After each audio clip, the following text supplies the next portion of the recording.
সরস্বতী পুজো। কবি সুদীপ কুমার ঘোষ। এসেছিলে শরতের শ্বেত শুভ্র কাশকে নিয়ে দুর্গা মাতার সাথে। মাঘ মাসে আবার এলে গাঁদা ফুলের ধরণীতে, হাড় কাঁপানো শীতে।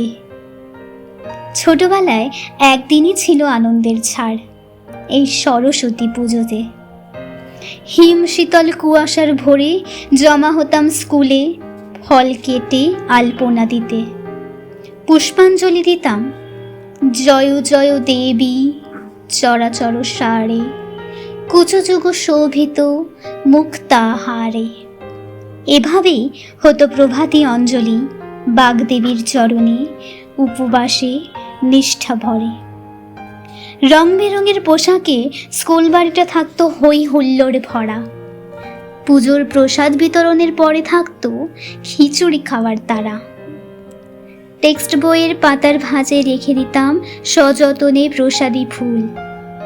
দেখতাম তোমায় প্রথম পরা অনভ্যস্ত শাড়িতে, আঙুলে কাটতে খোলা চুল। তারপর বন্ধুদের সঙ্গে কত গল্প কথা, এদিক ওদিক ঘোরা। নস্টালজিয়া সেই মুহূর্তগুলো কোথায় গেল, মন যে ভেবে সারা। এখন আর স্কুলে যাওয়ার নেই কো তারা, বাড়িতে হয় পুজো। এ দুনিয়ায় সব যে হয়েছে নতুনত্ব, তবুও মা আছে একই আজও।